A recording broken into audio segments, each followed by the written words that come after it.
ছাত্র রাজনীতিতে নারীরা কেন ছাত্র শিবির পছন্দ করে? আসুন জেনে নেই ছাত্রীদের মুখেই। ভালো ছাত্র মানে কি শিবির শিবির যে ভালো ছাত্র এটা তাদের রেজাল্টের মাধ্যমে প্রমাণিত করছে। তারা কিন্তু ডাকে না যে আয় আসো আসো, কিন্তু তারা পরিবেশটাকে এমন করবে যে তুমি যেতে বাধ্য।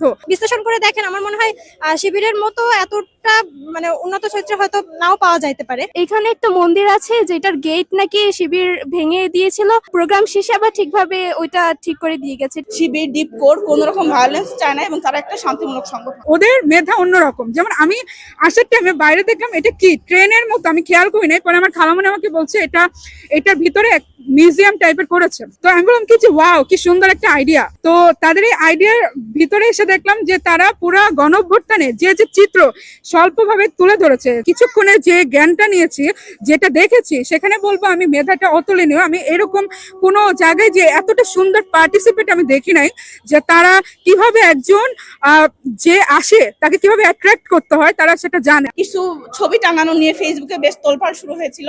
এরপর আবার হচ্ছে ছাত্র দলের যে নেত্রী বা হচ্ছে বাংলাদেশ বিএনপির যে নেত্রী, উনার কিছু ছবি প্লাস হচ্ছে কিছু কোটস সেখানে দেওয়া হয়েছে। তো ওইটা দেখেই আসলে আমার একটু ইন্টারেস্ট হইলো, যাচ্ছে দেখি এত বড় একটা সমালোচনা, এত বড় একটা ধাক্কা তারা আসলে কিভাবে সামলেছে। তবে আমি একজন সাধারণ শিক্ষার্থী হিসেবে এখানে বলবো যে ওরা যেভাবে জবাব দিয়েছে এই সমালোচনাটার, সেটা আসলে মেধার পরিচয় ছিল। আসলেই হয়তো শিবির ডিপ কোর কোন রকম ভায়োলেন্স চায় না এবং তারা একটা শান্তিমূলক সংগঠন। শিবির মানে মানুষ জানে, তারা খুব মাস্টার মাইন্ড নিয়ে চলে যে কিভাবে একজন মানুষকে অ্যাট্রাক্ট করা যায়, যেটা অন্য কোনো দলের, যেমন ছাত্র দল বলেন, অন্য কোনো দল বলেন, আমি এটা পাই নাই। তারা খালি কি করে এই এই এই মানে চিল্লা, কিন্তু শিবির হবে তার দিকে মানুষকে আনতে হয়, সেটা তাদের জানা আছে। তারা কিন্তু ডাকে না যে আয় আসো আসো, কিন্তু তারা পরিবেশটাকে এমন করবে যে তুমি যেতে বাধ্য।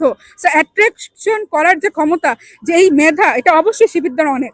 এইগুলা প্রোগ্রামে অত ইন্টারেস্ট নেই, বাট আমার ফ্রেন্ড যখন নিয়ে আসলো আমি সত্যিই অবাক হয়ে গিয়েছে। বাংলাদেশ ছাত্র শিবিরকে অনেক ধন্যবাদ যে এইভাবে সবকিছু ফুটিয়ে তোলার জন্য। শিবিরের ছাত্রদের চরিত্র বলতে আমি একটা যেই জিনিস শুনবো, যে আমি যখন ফার্স্ট ক্যাম্পাসে এসেছিলাম তখন হচ্ছে একটা প্রোগ্রাম হয়েছিল সম্ভবত, সেখানে অনেক শিবিরের ছাত্ররা এসেছিল। তো যাই হোক, এটা নিয়ে অনেক কথা হয়েছে যে ওনারা কি মেয়েদেরকে টিজ করেছে বা কিছু, বাট আমি যখন ক্লাসে গিয়েছিলাম আমার কাছে এরকম কিছু ফিল হয়নি। আমি ওদেরকে নিজেদের মতো চলতে দেখেছি। এখানে একটা মন্দির আছে যেটার গেট নাকি শিবির ভেঙে দিয়েছিল যখন প্রোগ্রামটা হয়েছিল, বাট দেখা গেছে যে ওরা প্রোগ্রাম শেষে আবার ঠিকভাবে ওইটা ঠিক করে দিয়ে গেছে। এটা আমার খুবই ভালো লেগেছে যে ওরা হচ্ছে যেই নিয়মের মাধ্যমে তাদেরকে এক ধাপে ধাপে উপরে যেতে হয়, তাদেরকে অনেক পড়াশোনা করতে হয়, অনেক কিছু জানতে হয়। তো শুধু যে আউট নলেজ এটা না, তারা তাদের একাডেমিক দিক দিয়ে অবশ্যই ভালো থাকে।